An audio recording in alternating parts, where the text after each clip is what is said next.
tanggung jawab. Tanggung jawab itu tetap melekat. Ya. Nah, untuk para ibu mertua, bapak mertua yang punya menantu perempuan lebih tua dibanding anaknya, tolong jangan suruh menantunya ngalah karena kamu lebih tua. Nggak gitu. Bukan gitu Rasulullah kan? nggak gitu, bukan begitu konsepnya. Dan ini bukan tanpa sebab ya kan, Allah pasangkan saat itu Rasulullah dengan Siti Khadijah yang lebih dewasa usianya ya kan, lebih dewasa usianya 15 tahun dibanding Rasulullah. Menikah Siti Khadijah umur 40, Rasulullah umur 25 tahun. Begitu kan? Ini bukan tanpa alasan, bukan tanpa sebab. Artinya Allah hanya mau membicarakan suami tetaplah suami. Dirimu di bawahkah secara finansial, di bawahkah secara usia, di bawahkah secara status sosial menurut manusia, suami tetaplah suami. Tanggung jawabmu tetap melekat. Nafkah ada pada dirimu. Jadi nggak pernah namanya Rasulullah pakai. Ini kalau kita ngomongin ini ya, ngomongin yang benarnya ya kan, ngomongin yang benarnya kan jelas Rasulullah. Jadi sekarang di situ digambarkan bagaimana Siti Khadijah lebih dewasa secara usia, lebih banyak hartanya, secara status sosial lebih tinggi, ya kan? Semuanya lebih Siti Khadijah dibanding Rasulullah untuk kacamata manusia, ya kan? Tapi Rasulullah tetaplah sebagai seorang pemimpin. Beliau bisa memerankan diri sebagai seorang pemimpin, walaupun beliau usianya lebih muda. Beliau memberikan mahar yang pantas dengan Siti Khadijah, karena katanya kan mahar itu yang mudah, memudahkan mahar. Mudah ya, bukan murah. Mudah. Ada murah tapi nggak mudah loh. Misalnya mau ngasih mahar sesuai dengan ini. Jadi 2000 misalnya 2024. Nyari duit 2000-nya ada 24 peraknya ini mana? Murah loh itu. 2024. Tapi murah loh itu, tapi nggak mudah kan? Nah, jadi ini kan ngomongnya mahar yang mudah. Mudah, bukan murah. Gitu. Jadi memberikan mahar yang memang yang pantas ya, mudahnya sesuai kesanggupan, tapi juga nggak kikir. Itu dicontohkan sudah dengan Rasulullah, sudah dicontohkan ya untuk yang mau menikah, yang mau ngasih mahar, yang harus ngasih mahar, bukan yang mau ngasih mahar, yang harus ngasih mahar, berarti ikhwan ya kan, calon suami. Mudah ya, mahar yang mudah, bukan murah. Ingat. Nah, terus karena itu bagaimana menghargai wanita ini, gitu. Nah, Rasulullah udah itu beliau lakukan ya. Maharnya bisa kita bisa lihat, kita bisa banyak kok, kita bisa baca lagi di Sirah Nabawi gitu, berapa maharnya itu, berapa domba atau berapa unta seperti begitu tuh, dimana kalau sekarang nilainya tuh ratusan juta gitu, mendekati hampir sekitar 1,5 miliar. Nah, oke. Di situ. Nah, berarti harus paham dulu gimana hak dan kewajiban masing-masing. Gitu kan? Bagi Islam tidak ada istilahnya kalau suaminya itu lebih di bawah maka dia harus tunduk dengan istri, atau kalau istrinya lebih dewasa secara usia maka dia harus banyak ngalah dengan suami, gitu kan? Enggak kayak gitu. Enggak. Walaupun istrinya keras kepala tetap harus nurut sama suami. Iya, tetap harus nurut. Dia tetap harus nurut, harus patuh walaupun usianya 15 tahun. Lebih dewasa Siti Khadijah, tapi Siti Khadijah iya, dia tetap taat dengan Rasulullah. Nah itu jadi di situ, dan mereka juga komunikasi yang terjalin seperti itu. Jadi kalau kita mau benar-benar mau mengikuti apa yang memang seharusnya, kan memang Rasulullah itu dipilih Allah untuk menjadi nabi akhir zaman, yaitu untuk contoh soal ya.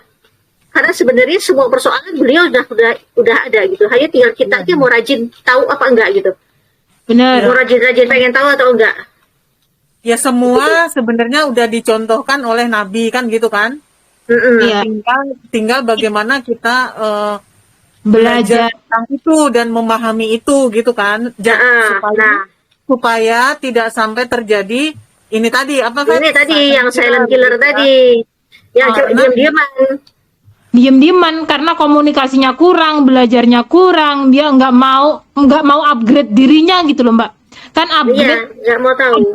berdua, kalau sudah menikah ya upgrade-nya berdua, jangan salah satu. Kalau salah satu tetap nggak bisa, harus berdua. Kayak nonton video ini juga harus berdua sama pasangannya, jangan sendiri. Dan sebenarnya aneh ya, di zaman sekarang ini, sebenarnya bukan hanya zaman sekarang, tapi mungkin sudah dimulai entah dari zaman kapan, tapi yang terlihat jelas di zaman sekarang itu sudah jelas bahwa kita punya contoh soal yang bagus gitu ya kan, sudah dikasih contoh yang bagus, tapi kita nggak mau ngeliat ke situ gitu. Terus udah gitu mempersepsikannya juga salah gitu kan. Mempersepsikannya juga salah. Seringkali ya itu tadi yang dibilang kalau mau poligami istri pertama itu harus meninggal, atau Rasulullah itu poligami dengan apa yang istrinya yang perempuannya itu pada udah tua terus miskin, pada enggak, makanya dibaca sirah nabinya, dibaca gitu kan. Jadi biar nggak asal komen, nggak asal beropini begitu, dibaca begitu. Artinya kalau misalnya seorang wanita ini, kita misalnya mau tahu jadi bagaimana seharusnya rumah tangga dalam Islam, bagaimana seharusnya rumah tangga menjadikan nilai ibadah, contoh Siti Khadijah. Monogami kan, contoh Siti Khadijah. Yang poligami, contoh istri-istri Rasulullah yang dipoligami, Siti Aisyah, Siti Zainab, ada Siti Saudah, ada banyak contoh mereka, Siti Habibah, banyak contoh. Setelah Siti yang pertama kali yang sebelum Siti Aisyah dinikahi oleh Rasulullah, setelah Siti Khadijah meninggal dan Rasulullah itu menikah dengan seorang juga yang lebih tua, yang maksudnya lebih dewasa juga usianya, seorang janda, tapi beliau mengurus banyak anak yatim. Dan dari segi fisik banyak orang yang berpikir, kenapa Rasulullah dengan beliau itu siapa ya namanya, Siti Saudah kah? Siapa namanya, lupa saya agak. Nah, tapi kebanyakan juga sekarang kan ada yang gini, contohnya poligaminya, tapi yang dicari yang daun muda. Gimana tuh Kak Iren? Nah,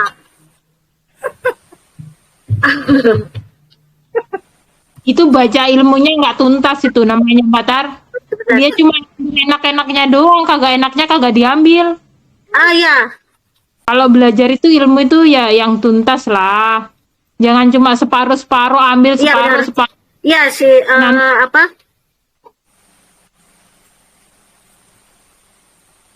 Ini mana sih ya? Ini dia. Nah, itu ya.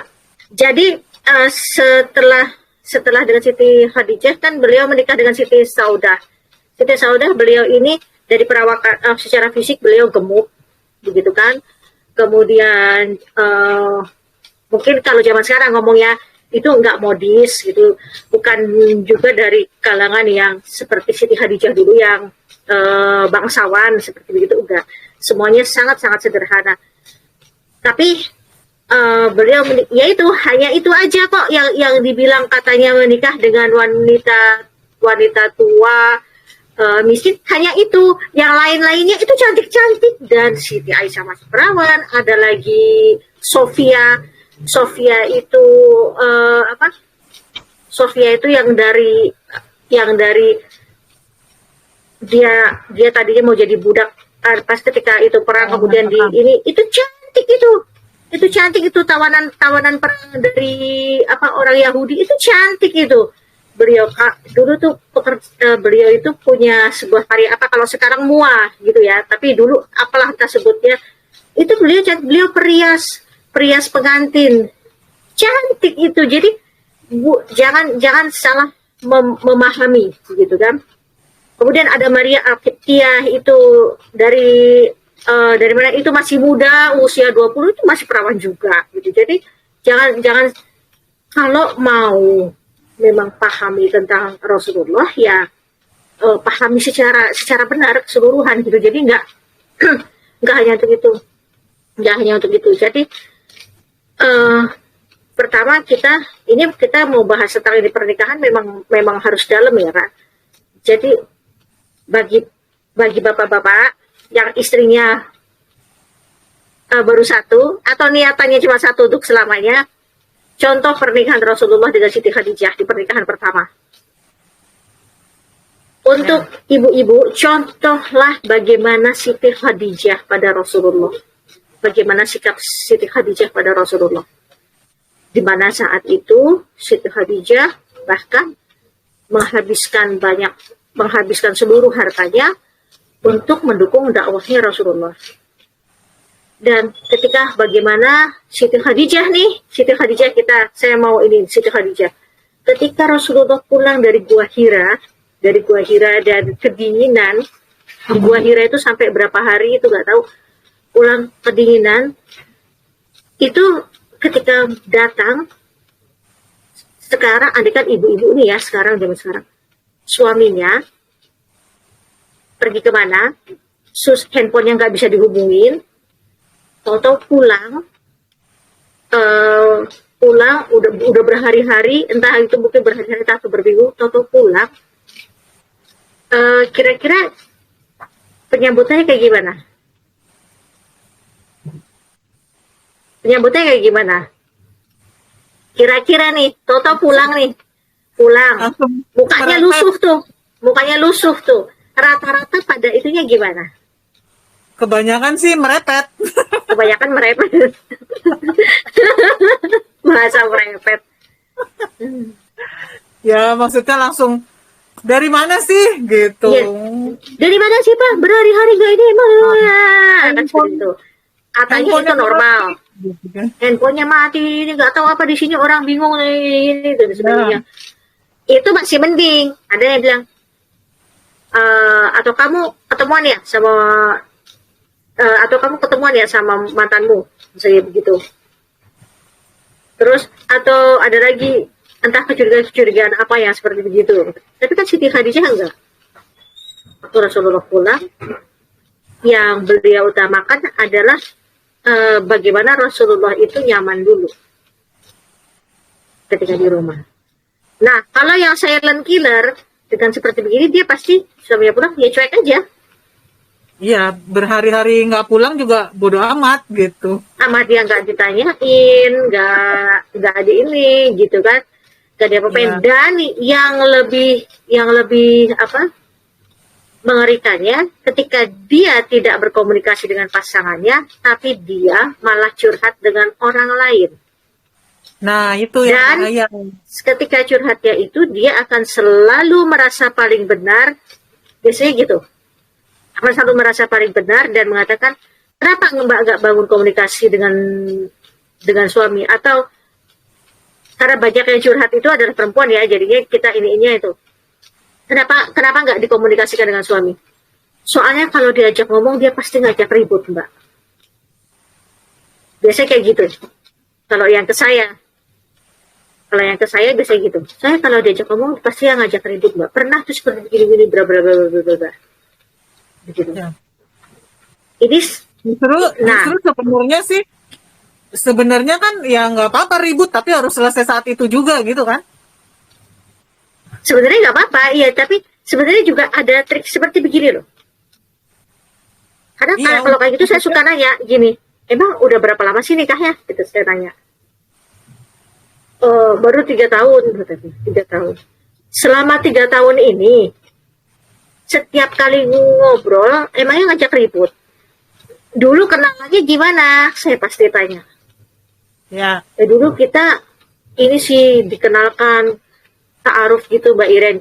Seolah kayak ta'arufnya ini kayak salah. Kayak salah kayak gitu. salah. Kayak salah gitu. Saat ta'aruf itu kan gini. Kalau ta'aruf itu kan datang ya yang dari pihak laki-laki ke perempuan. Datang kan, dia datang di situ dengan mahramnya. Kalaupun dia datang sendiri tidak dengan mahramnya, ya perempuan ini nanti didampingi dengan mahramnya. Ya, kan gitu. Nah, kan di situ bisa saling ngobrol, saling cerita. Ya, Ta'aruf kan tidak ditentukan harus berapa lama, tapi kan paling tidak ya paling tidak dalam 1 bulan, misalnya dia tiap hari datang ke situ, sudah bisa tahu dong bagaimana komunikasi. Kenapa ta'aruf supaya tahu ini diajak komunikasinya bisa nggak sih, nyambung nggak? ya betul. Kan di situ ada ngobrol-ngobrolnya yang otomatis Pasti kan pasti ngobrol kan? bisa kebaca lah gitu ya. Oh, ini ternyata Iya. diajak ngobrolnya bisa. Oh, ternyata ini diajak ngobrolnya Dan nyambung. bagian gitu kan. dan bagian mana yang dia nggak suka kan Nah. kelihatan dari raut wajahnya dengan cara seperti bagaimana yang dia nggak suka. Dan kalau ketika ta'aruf memang ternyata merasa bahwa kayaknya komunikasinya nggak nyambung, kan boleh dibatalkan, Ya, betul. bisa dibatalkan. Nah, Itu itu. dari komunikasi tadi ya, kebaca dari Nah, komunikasi. itu dari komunikasi tadi. Jadi sebenarnya kalau semua tahapan-tahapan dalam Islam itu diikuti dengan benar, itu seharusnya nggak ada silent killer, nggak ada penyakit silent killer ini, nggak ada, harusnya. Tapi karena tahapan-tahapannya itu sepertinya ada yang di-skip dan nggak mau menggali lebih banyak lagi dari tahapan-tahapan ini yang di-skip itu apa. Bisa jadi dia pacaran, tapi bilangnya ta'aruf. Banyak loh sebenarnya yang curhat sama saya katakan banyak. Saya katakan banyak. Kenapa dia mau menerima suaminya? Karena udah diobok-obok. Kenapa dia mau menerima dengan seperti dengan suami? Artinya sudah diawali dengan zina. Awalnya aja udah nggak bagus. Atau awalnya mereka dari selingkuh. Yang perempuan mungkin single, yang laki-laki selingkuh. Yang berarti dia adalah pasangan selingkuhan. Itu awalnya bisa jadi dari situ. Akhirnya nanti yang laki-laki menceraikan istrinya, menikah dengan dia, nggak jadi. Tapi 98%, saya bilang 98%, mengawali pernikahannya, mereka yang mengalami silent killer, mengalami pernikahannya diawali dengan niatan yang tidak lurus, bahkan dengan cara yang tidak ma'ruf, yang tidak baik, dengan cara yang tidak baik. Artinya caranya aja nggak baik, gimana niatannya? Yang niatannya baik, caranya baik aja, itu rumah tangganya juga nggak bisa nyaman-nyaman aja, ada riak-riak aja, gejolak-gejolaknya juga. Apalagi yang seperti begini, maka nggak heran kalau akan ada penyakitnya dalam rumah tangga itu. Ya. Atau dia terjang itu restu dari orang tuanya diignore, orang tuanya diabaikan, itu bisa. Nah, betul. Kalau misalnya nih Mbak ya, udah terlanjur, mau memperbaiki itu masih bisa nggak sih? Bisa. Jadi sebenarnya banyak perempuan yang seperti begini nih. Nemu postingan apa tentang hak dan kewajiban, tentang kewajiban laki-laki, share ke suaminya. Dia nggak mau ngomong, share ke suaminya. Terus di Facebook misalnya ada tulisan apa gitu, dia share, dia tag tuh suaminya, atau enggak dia tag di Instagram, ada postingan apa, dia tag tuh suaminya, ada postingan apa ini, dia tag lagi tuh suaminya gitu. saya lihat tuh fenomena itu. Terus saya suka nanya tuh sama teman saya kayak gitu, berhasil? Enggak, dicuek aja. Kayak gitu nggak bisa Nggak akan berhasil. Saya bilang gitu. Yang pertama sebenarnya nih ya, Pak, Bu, walaupun silent killer ini banyak dilakukan oleh wanita, penyakit ini juga banyak diderita oleh wanita, tapi laki-laki juga ada. Yang kalau marah ngambek diem.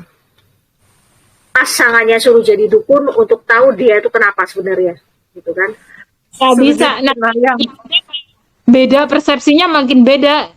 Kita ngalamin apa, ditebaknya apa, ya Nah semakin. iya, malah nanti akan semakin beda gitu. Jadi sebenarnya tahapan rumah tangga itu harus dipenuhi dulu. Tapi kalau udah terlanjur terjadi, ya kita berarti di situ belajar ekstra keras, harus belajar ekstra keras, gitu kan? Dua-duanya ya Kak Iren ya. Dua-duanya. Dan kalau misalnya ini yang nonton hanya satu, ya sudah, yang nonton hanya satu, gitu kan? Berarti Anda lah yang harus, misalnya merasa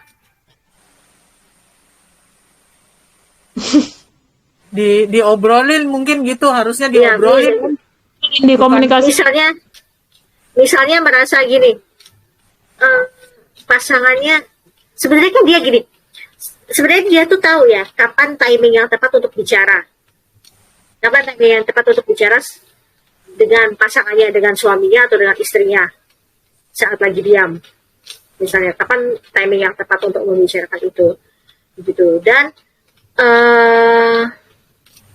bicaralah dengan diskusi. Bicaralah dengan diskusi, gitu. Artinya gini, jangan dulu ngasih ini bahwa kamu salah, kamu harusnya paham, kamu harusnya peka. Nggak bisa. Itu seharusnya dihilangkan, ya seperti gitu. Seharusnya dihilangkan.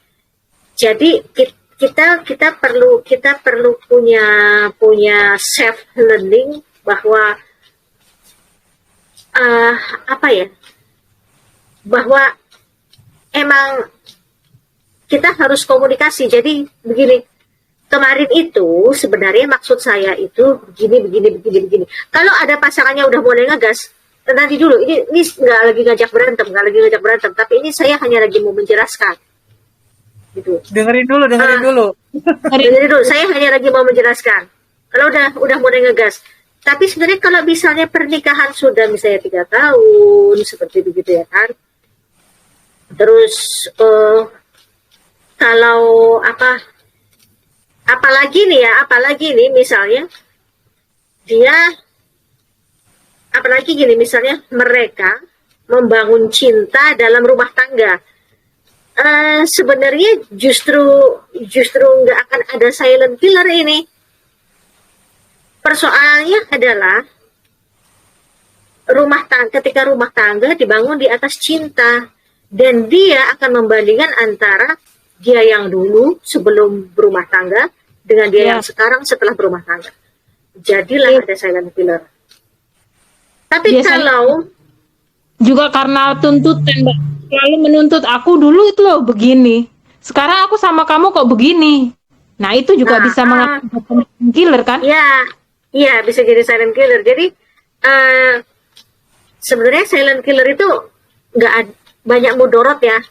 Jadi kalau misalnya bapak atau ibu ada masalah dengan pasangan, mbak atau mas ada masalah dengan pasangan dan diam, kalau diam untuk meredam emosi dulu, setelah itu nanti ada niat mau dibicarakan, it's okay, itu bagus. Tapi kalau diam dengan maksud biarin aja mau ngasih pelajaran buat dia. Kalau buat dia mau ngapain? Nah itu yang udah ya ini gejala awal silent killer. Tapi kalau diam dengan tujuan nanti aku akan ngomongin, tapi aku perlu redam emosi dulu deh. Nanti supaya nanti pas ngomong sama dia nggak pakai emosi, atau ntar deh aku mau ngomong nunggu waktu yang tepat sama dia gitu. Jadi supaya ada. Nah ini bagus kan dia. Tapi kalau diam dengan niatan, coba gue mau tahu dia peka atau enggak kalau gue diam. Nah nggak akan Nggak peka, nggak akan peka. Saya Nggak. kasih tahu ya, nggak akan peka. Jadi diomong, karena pasangan Anda bukan dukun, dukun aja juga nggak bisa peka kok, nggak ngerti. Pak dukun aja coba datang ke dukun, itu pasti dia akan tanya, ada masalah apa? Coba, harusnya kalau dia bisa ngerti kan, datang gitu, masalahmu ini ya, terus gini-gini, itu harusnya seperti begitu. Yang Tuh. dukun yang katanya bisa menerawang gitu kan, atau seperti apa juga nggak tahu, nggak bisa kok.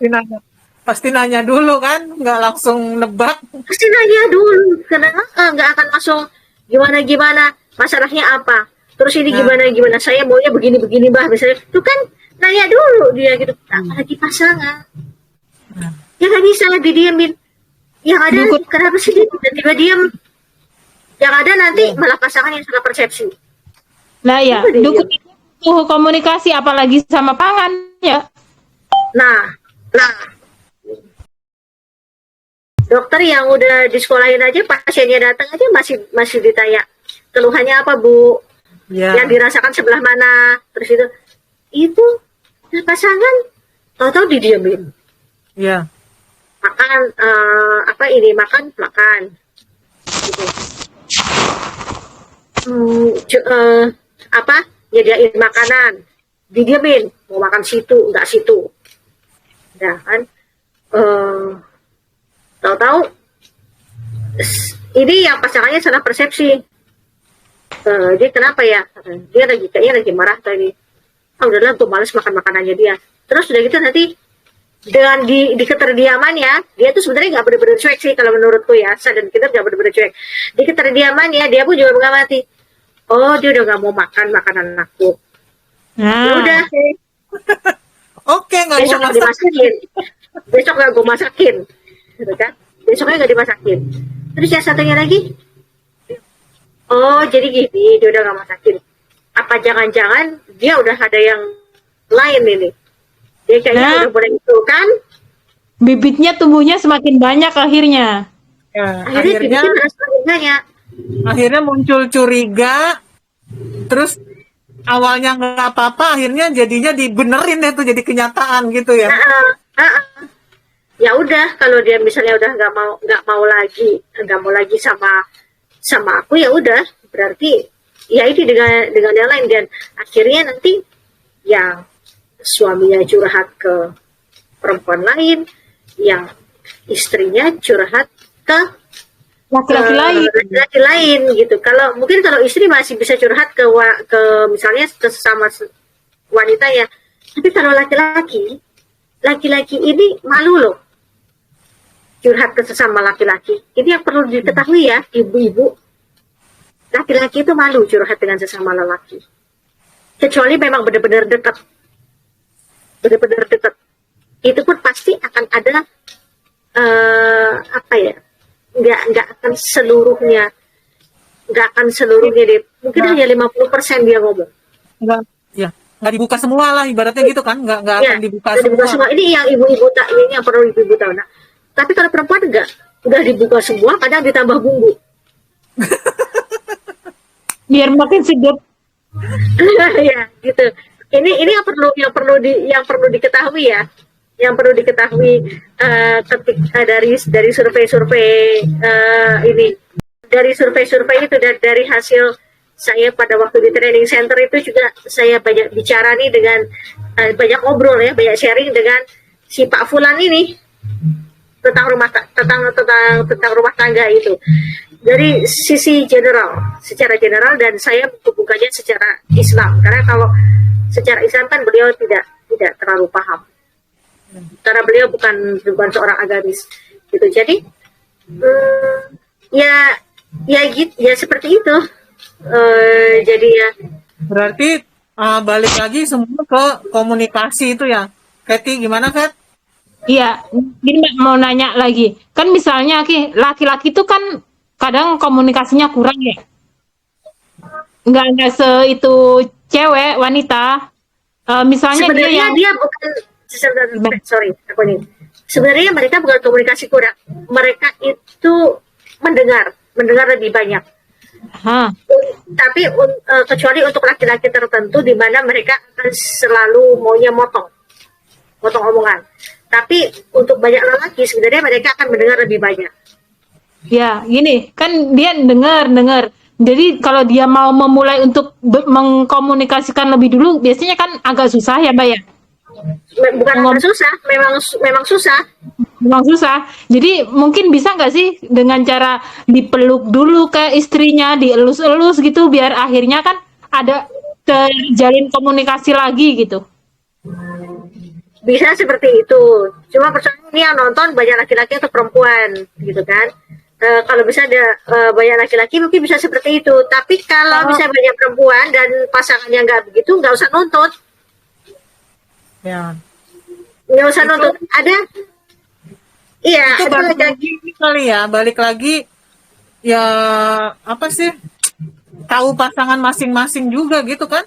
iya tahu. Kalau udah tahu dari awal ya pasangannya nggak seromantis itu kan biasanya buat cowok-cowok romantis ya. Ya, Bisa buat cowok-cowok yang memang udah ibaratnya gini, gitu dia udah emang.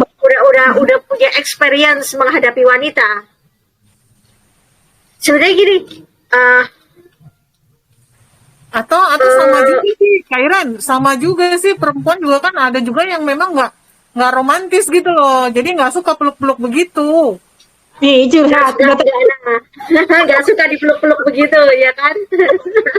Kalau ada kan, Ada juga, iya ada juga yang seperti itu. nggak suka gitu loh, nggak suka. Mungkin caranya tuh nggak harus begitu, caranya otomatis disesuaikan lah sama diri sendiri aja lah. Nggak Gitu, ya. disesuaikan. Jadi ada yang seperti begini. Kan tahu loh, makanya kan saya bilang gini. Itu kalau kayak gitu gimana ya Mbak Iren? Misalnya ada gini. Suami, ya saya sebenarnya mau komunikasi dengan suami saya, tapi setiap kali ngomong kok kayak selalu nanti akhirnya ribut. Jadi saya nggak mau. Jadi sepertinya itu kayak suaminya itu hobi banget ribut gitu. Padahal kayaknya nggak ada deh manusia yang punya hobi ribut.